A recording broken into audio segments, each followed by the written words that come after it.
Hi friends, आज मैं आपको आइस गोले खाने वाली परियों की एक कहानी बताने वाली हूँ। तो चलिए देखते हैं। परीलोक में पिंकी नाम की एक परी अपनी सहेलियों के साथ रहती थी।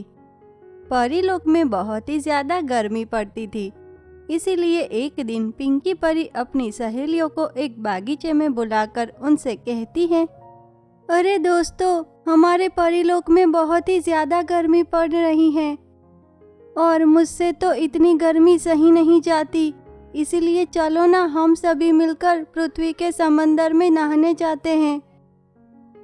ऐसी गर्मियों में समंदर में नहाने में मज़ा ही आ जाएगा।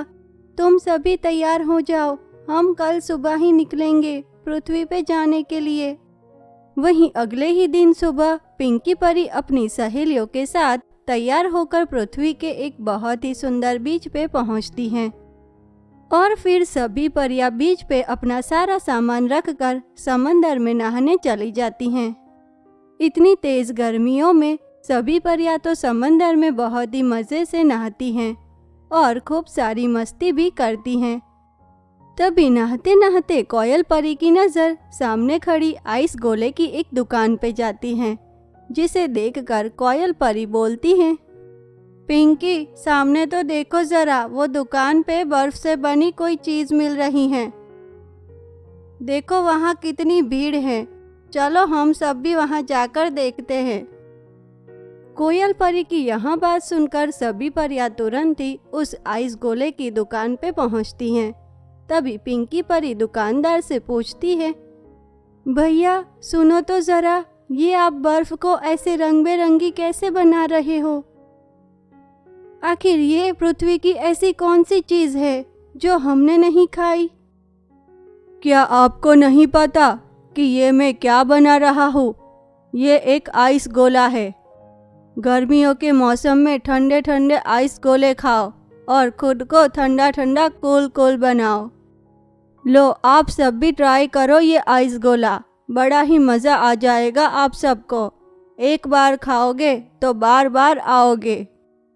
इतना बोलकर दुकानदार सभी परियों के लिए एक एक आइस गोला बनाकर उन्हें देता है, जिसे खाकर परियां तो जैसे बहुत ही कूल हो जाती हैं। कोयल परी तो दुकानदार से आइस गोले की तारीफ करते हुए कहती हैं, वाह वाह, क्या आइस गोला है ये तो। ऐसी गर्मियों में हमें अगर ऐसा आइस गोला मिल जाए फिर तो वाह वाह, क्या बात। सच में मज़ा ही आ गया ये आइस गोला खाकर। लगता है अब तो हमें हर रोज़ यहाँ आना होगा आपकी दुकान का आइस गोला खाने। हाँ कोयल, तू सही बोल रही हैं। अब तो इन गर्मियों में हमें ठंडक पहुँचाने वाला ये एक आइस गोला ही है। हम तो हर रोज़ यहाँ आएंगे। इतना कहकर सभी परियां दुकानदार का शुक्रिया करके परीलोक वापस चली जाती हैं। वहीं दूसरी तरफ अब तो सभी परियां हर रोज आइस गोला खाने पृथ्वी के उस बीच पे जाती और बड़े ही मज़े से आइस गोला खाती। लेकिन फिर एक दिन जब सभी परियां गर्मी से परेशान होकर आइस गोला खाने पृथ्वी के उस बीच पे पहुंचती हैं, तो उन्हें पृथ्वी के उस बीच पे आइस गोले की वहां दुकान दिखाई नहीं देती, जिसे देखकर सभी परियां बहुत ही परेशान हो जाती हैं और वहां सभी दुकानदार को ढूंढने लगती हैं। तभी उन सबको वहां दुकानदार उसी बीच पे अकेला मायूस बैठा हुआ मिलता है। यहाँ देखकर परियां उसके पास जाती हैं और दुकानदार से आइस गोले की दुकान बंद होने का कारण पूछती हैं। तभी दुकानदार उनसे कहता है, वो दुकान मेरी नहीं थी, मैं उसे किराए पे चला रहा था, लेकिन मेरे बच्चे की तबीयत अचानक से बहुत ही ख़राब होने के कारण मैं उस दुकान के मालिक को उसका किराया नहीं दे पाया, जिसकी वजह से उसने मुझसे वह दुकान वापस ले ली और सारा सामान भी। दुकानदार की यह बात सुनकर सभी परियां तो बहुत ही हैरान हो जाती हैं और वह उस दुकानदार की मदद करने के बारे में सोचती हैं। और फिर तुरंत ही सभी परियां मिलकर अपनी शक्तियों से उसी जगह पे फिर से वही आइस गोले की दुकान बनाकर दुकानदार को देती हैं, जिसे देखकर वह दुकानदार तो बहुत ही खुश हो जाता है और वहाँ सभी परियों का बहुत ही धन्यवाद भी करता है। उसके बाद सभी परियां फिर से बड़े ही मज़े से आइस गोला खाकर गर्मियों का मज़ा लेती हैं। तो दोस्तों, अगर आपको आइस गोला खाने वाली परियों की हमारी ये कहानी पसंद आई हो तो हमें कमेंट करके ज़रूर बताना। और हाँ दोस्तों, हमारे इस चैनल को लाइक, शेयर और सब्सक्राइब करना ना भूलें। तो चलिए मिलते हैं ऐसी एक और नई अनोखी कहानी के साथ। तब तक के लिए धन्यवाद। हाय फ्रेंड्स, आज मैं आपको परी के जादुई चश्मे की एक कहानी बताने वाली हूँ। तो चलिए देखते हैं। गिरजापुर गांव में विधि नाम की एक लड़की अपने चाचा चाची और सौतेली बहन के साथ रहती थी। कुछ साल पहले विधि अपने माता पिता के साथ कहीं घूमने जा रही होती हैं। तभी अचानक से एक कार एक्सीडेंट में विधि के माता पिता की मौत हो गई थी और उसी एक्सीडेंट में विधि की आंखें भी चली गई थी और तभी से विधि अंधी हो गई थी। इसीलिए वह अपने चाचा चाची के साथ ही रहती थी। लेकिन विधि की चाची और उसकी सौतेली बहन विधि को बिल्कुल भी पसंद नहीं करते थे। विधि के चाचा के घर से निकलने के बाद दोनों मिलकर विधि को बहुत ही परेशान करती थी। ऐसे एक दिन विधि के चाचा अपना सामान पैक करके 2-3 दिन के लिए कहीं जा रहे होते हैं। तभी वहां जाने से पहले विधि को अपने पास बुलाकर कहते हैं, विधि बेटी, मैं 2-3 दिनों के लिए एक काम के सिलसिले में गांव से बाहर जा रहा हूँ, इसीलिए तुम अपना ख्याल रखना। और हाँ, किसी भी चीज़ की ज़रूरत हो तो तुम अपनी चाची और बहन को बताना, ठीक है? कहीं भी इधर उधर अकेली मत निकलना।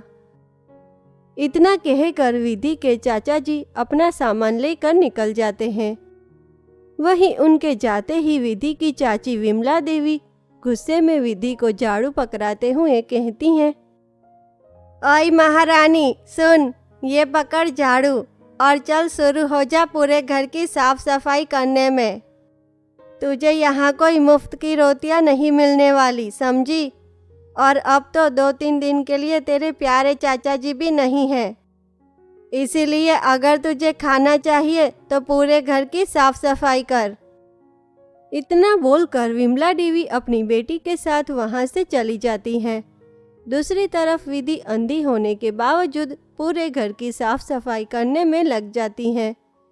लेकिन अंधी होने के कारण विधि से सफाई करते समय विमला देवी का टीवी जमीन पे गिरकर टूट जाता है, जिसे देखकर विमला देवी विधि पे बहुत ही गुस्सा होती है। हे भगवान, इस अंधी ने तो मेरे घर का टीवी तोड़ डाला। क्या करूं मैं इस कलमुही का? पता नहीं कौन से जन्म का बदला लेने आई है यहाँ हमारे घर में। चल जा, निकल जा इसी वक्त हमारे घर से और अपनी शक्ल मत दिखाना मुझे। इतना कहकर विमला देवी विधि को घर से निकाल देती हैं। वहीं विधि तो अंधी थी, इसीलिए उसे तो कुछ भी समझ नहीं आता कि अब वहाँ क्या करे और कहाँ जाए। वहाँ तो बस दरी दरी सहमी सी आगे चलती रहती हैं और चलते चलते वहाँ किसी पहाड़ पे पहुँच जाती हैं। और वहीं उसी समय विधि उस पहाड़ से गिरने ही वाली होती है कि तभी वहाँ विशाखा नाम की एक परी आती हैं, जो विधि को उस पहाड़ से नीचे गिरने से बचा लेती हैं। तुम ठीक तो हो ना? तुम्हें पता भी है कि अगर अभी मैं तुम्हें नहीं पकड़ती तो तुम इस पहाड़ से नीचे गिर जाती। क्या तुम्हें ये इतना बड़ा पहाड़ दिखाई नहीं दिया, या फिर जानबूझकर ही मरना चाहती थी तुम? विशाखा परी की यह बात सुनकर विधि उसे अपने अंधे होने के बारे में और अपनी चाची के अत्याचार के बारे में सारी बात बताती हैं, जिसे सुनकर विशाखा परी बहुत ही भावुक हो जाती है और वह विधि को अपना जादुई चश्मा देते हुए कहती है, ये लो विधि, ये मेरा जादुई चश्मा है, तुम इसे पहन लो, इससे तुम्हें सब कुछ दिखाई देगा, ठीक है? और तुम्हारी सारी परेशानियां भी दूर हो जाएगी। यह सुनकर विधि तो तुरंत ही उस चश्मे को पहन लेती है। तभी उसे सब कुछ दिखाई देने लगता है और यहाँ देखकर विधि बहुत ही खुश हो जाती है। वह विशाखा परी का धन्यवाद करती हैं और उस दिन के बाद से विधि गांव में अपना अलग से सिलाई का एक काम शुरू करती हैं और खुशी से अपनी नई जिंदगी की शुरुआत करती हैं। तो दोस्तों, अगर आपको परी के जादुई चश्मे की हमारी ये कहानी पसंद आई हो तो हमें कमेंट करके ज़रूर बताना। और हाँ दोस्तों, हमारी इस चैनल को लाइक, शेयर और सब्सक्राइब करना ना भूलें। तो चलिए मिलते हैं ऐसी ही एक और नई अनोखी कहानी के साथ। तब तक के लिए धन्यवाद।